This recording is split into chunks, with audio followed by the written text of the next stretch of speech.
بسم اللہ الرحمن الرحیم۔ السلام علیکم ناظرین، بہت ہی تکلیف دہ خبر ہے اور 200 سے زائد افراد جو ہیں وہ جاں بحق ہوئے ہیں۔ احمد آباد میں ایئر انڈیا کا طیارہ ٹیک آف کے فوراً ہی بعد جو ہے وہ گر کر تباہ ہو گیا، جس میں 200 سے زائد افراد جو ہیں وہ ان کے ہلاکت کے خدشہ ظاہر کیا جا رہا ہے۔ جو ویڈیو فوٹیجز ہیں بے انتہا تکلیف دہ ہیں، جو میں دکھا نہیں سکتا۔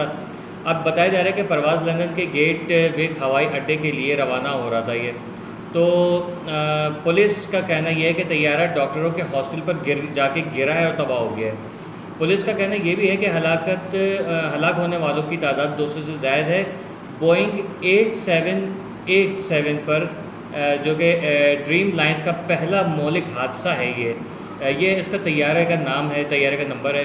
احمد آباد ہندوستان 12 جون اور جمعرات کو مغربی شہر احمد آباد سے اڑان بھرنے کے چند منٹوں کے بعد 242 افراد کے ساتھ لندن جانے والا ایئر انڈیا کا طیارہ گر کر تباہ ہو گیا ہے، جس سے 200 سے زائد افراد، اب یہ کنفرم نہیں کر رہے کہ 242 افراد جو تھے وہی سارے جو ہے وہ چل بسے یا کچھ کمی ہے، کیونکہ فائنل جو ہے رپورٹ نہیں آئی ہے ابھی تک، لیکن یہ کہا جا رہا ہے کہ 200 سے زائد افراد جو ہیں وہ جاں بحق ہوئے ہیں۔ حکام نے کہا ہے کہ ایک دہائی میں دنیا کی بدترین ہوا بازی کی تباہی میں طیارہ رہائشی علاقے میں گر کر تباہ ہو گیا ہے۔ لندن لنچ آور کے دوران ہوائی اڈے کے باہر میڈیکل کالج کے ہاسٹل سے ٹکرا گیا۔ یہ برطانوی دارالحکومت کے جنوب میں واقع گیٹ وک کے ہوائی اڈے کی طرف روانہ تھا۔ ٹھیک ہے، اچھا اب آگے مزید بتاتے کہ سٹی پولیس کے سربراہ جی ایس ملک نے رائٹرز کو بتایا ہے کہ جائے حادثہ سے 204 لاشیں نکالی گئی ہیں۔ زندہ بچنے والوں کے ملنے کی کوئی اطلاع ابھی تک نہیں ہے، اور انڈین ایکسپریس اخبار نے پولیس کا حوالہ دیتے ہوئے کہا ہے کہ جہاز میں سوار تمام 242 افراد ہلاک ہو گئے تھے، اور یہ بھی کہا ہے کہ ملک نے ملک صاحب نے، یعنی جو ملک صاحب ہیں، انہوں نے کہا ہے کہ برآمد ہونے والی لاشوں میں مسافر اور زمین پر ہلاک ہونے والے افراد دونوں ہی شامل ہو سکتے ہیں، کیونکہ ہاسٹل جو تھا وہاں پر ڈاکٹرز کا اس سے ٹکرایا تھا، اس میں بلڈنگ سے ٹکرایا تو ظاہر بلڈنگ میں جو افراد تھے وہ بھی زخمی ہوئے ہوں گے۔ جہاز تباہ ہوا ہے، جو مناظر ہیں نہیں دکھا سکتا میں۔ اچھا، جو ریاستی صحت کے سیکرٹری دھنجنے دویدی نے کہا ہے کہ رشتہ داروں کو مردہ کی شناخت کے لیے ڈی این اے کے نمونے دینے کو کہا گیا تھا۔ آپ سوچیں کہ کس قدر تکلیف دہ بات ہوگی کہ ابھی کسی کو جو ہے وہ جہاز میں بٹھایا ہے یا کوئی ہاسٹل میں بیٹھا ہوا ہے، اس کو پتہ ہے کہ یہاں ہمارے پیارے ہیں یا کوئی پیارا جا رہا ہے یہاں سے، اور تھوڑی دیر کے بعد یہ خبر آتی ہے تو ان کو پھر اپنے انہی پیاروں کو ڈھونڈنے کے لیے ڈی این اے رپورٹ دینی پڑے گی۔ یار کس قدر تکلیف دہ بات ہے۔ ایک سینئر پولیس افسر نے نامہ نگاروں کو بتایا جس عمارت پر یہ گر کر تباہ ہوا ہے وہ ڈاکٹروں کا ہاسٹل ہے۔ ہم نے تقریباً 70% سے 80% علاقے کو صاف کر دیا ہے، باقی کو جلد ہی صاف کر دیں گے۔ ایک سینئر پولیس افسر نے صحافی کو بتایا طیارے کے جسم کے کچھ حصے، یعنی کہ طیارے کی جو باڈی ہے اس کے کچھ حصے اس عمارت کے ارد گرد بکھرے ہوئے تھے جس میں گر کر تباہ ہوا ہے۔ ٹھیک ہے، علاقے سے لی گئی تصاویر اور ویڈیوز دکھائی گئی طیارے کی دم عمارت کے اوپر اٹکی ہوئی تھی۔ بھارت کے CNN news 18 T V channel نے بتایا کہ طیارہ سرکاری بی جے میڈیکل کالج کے ہاسٹل کے کھانے کے علاقے کے اوپر گر کر تباہ ہوا ہے، جس میں میڈیکل کے کئی طلباء بھی ہلاک ہوئے ہیں۔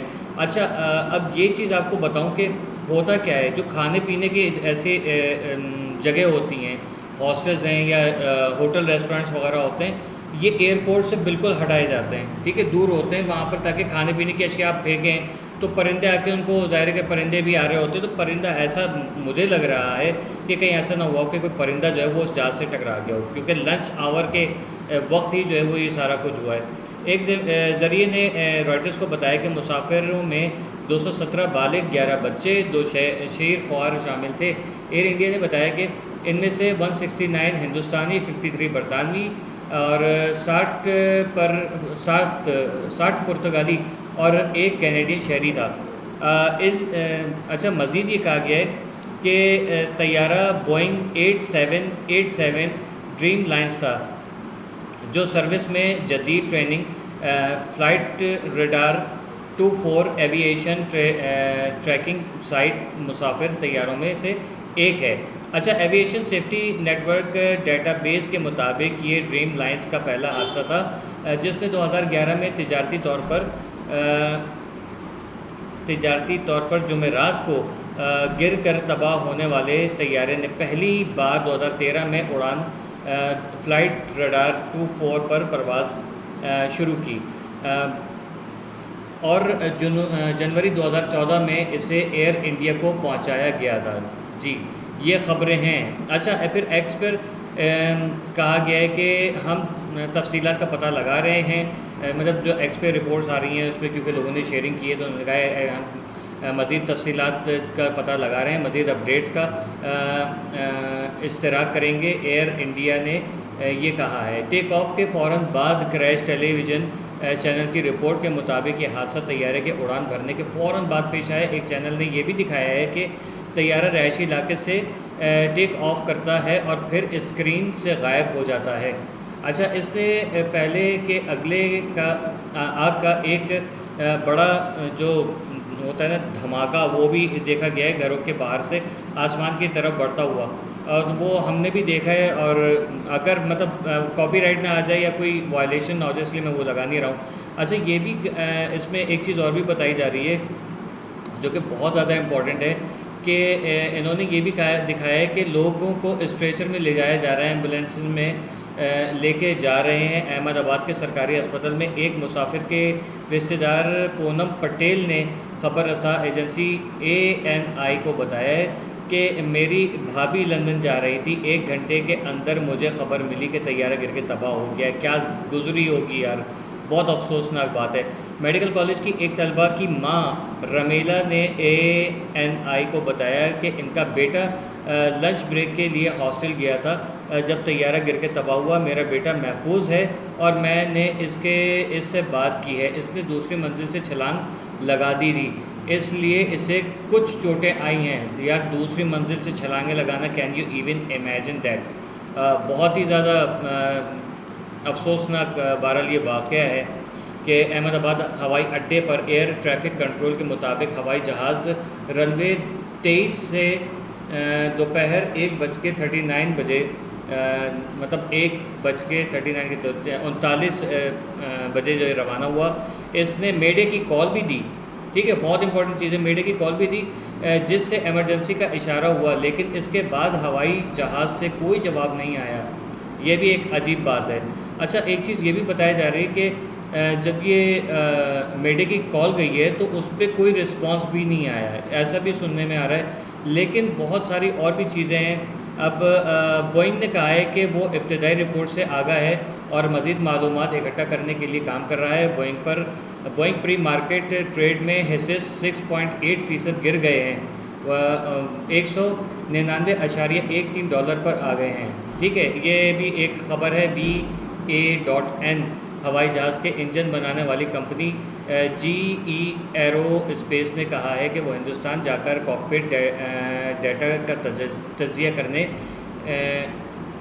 کی رپورٹ حاصل کرے گی، تجزیہ کر کے رپورٹ حاصل کرے گی۔ CNBC TV 18 کے لیے ایک ٹیم کو اکٹھا کرے گا۔ ہندوستان کے ملک کی دفتر خارجہ نے اپنی ویب سائٹ پر پوسٹ کیے گئے ایک بیان میں کہا ہے کہ برطانوی حادثے کے بارے میں حقائق کو فوری طور پر قائم کرنے اور ملوث افراد کو مدد فراہم کرنے کے لیے ہندوستانی حکام کے ساتھ مل کر کام کر رہا ہے۔ اچھا، اب یہ چیز بڑی عجیب قسم کی مجھے لگی یار، دیکھیں پتہ ہے کیا، اب وہ جو حادثہ ہوا ہے کوئی حلوہ نہیں ہے، مطلب ظاہر ہے کہ جو اس میں جو لوگ شامل تھے جو جہاز اڑا رہے تھے، ایک کا جو ہے وہ کافی اچھا خاصا تجربہ رہا ہے۔ اس میں جو ایک پائلٹ تھے جس کی تفصیل یہاں پر نہیں بتائی ہوئی ہے کہ وہ تقریباً 8,000 سے اوپر جو ہے وہ ان کے جو ہے وہ مسافت کا تجربہ ہے۔ دوسرے جو ان کے ساتھی تھے ان کا بھی تقریباً ایسا ہی کوئی مطلب 1000 تک کا جو ہے کلومیٹرز کا یا مائلز کا جو ہے وہ ان کا تجربہ رہا ہے۔ تو یہ اچھا خاصے ایکسپیرینس ہولڈرز تھے، لیکن ان کو ظاہر ہے کہ فوراً ہی ٹیک آف کرتے ہی پتہ چل گیا کہ بھائی گڑبڑ ہے، میڈے کی انہوں نے کال دی، اور دیٹ اس کے بعد جو ہے وہ جہاز جو ہے اٹ واز جسٹ گون. ٹھیک ہے، بہت افسوسناک بات ہے، کیونکہ بھارت میں آئے دن جو ہے طیاروں کے، ہیلی کاپٹرز کے حادثات ہو رہے ہیں. کچھ تو گڑبڑ ہے جو سمجھ سے باہر ہے کہ کیا کریں، کیا کس طریقے سے جو ہے وہ بھارت کے لیے تو خیر امتحان ہی امتحان بن گیا ہے. میرے خیال میں مے بی پاسبل میں اس پہ اس وقت کوئی سیاسی تجزیہ دوں تو وہ بہت عجیب بات ہوگی. بہرحال ہم جو مرنے والے ہیں ان کے لواحقین کے ساتھ جو اظہار ہم افسوس کرتے ہیں، کیونکہ جان تو جان ہے، ظاہر ہے بے گناہ لوگ گئے ہیں جس طریقے سے گئے ہیں. That is so much terrible, بہت تکلیف دہ ہے. بہرحال اللہ سب کو اپنی حفظ و امان میں رکھے، اور اپنا خیال رکھے گا. ویڈیو کو پلیز لائک کر کے، شیئر کر کے جو ہے وہ کمنٹ سیکشن میں اپنی رائے سے آگاہ ضرور کر دیجیے گا. اللہ حافظ.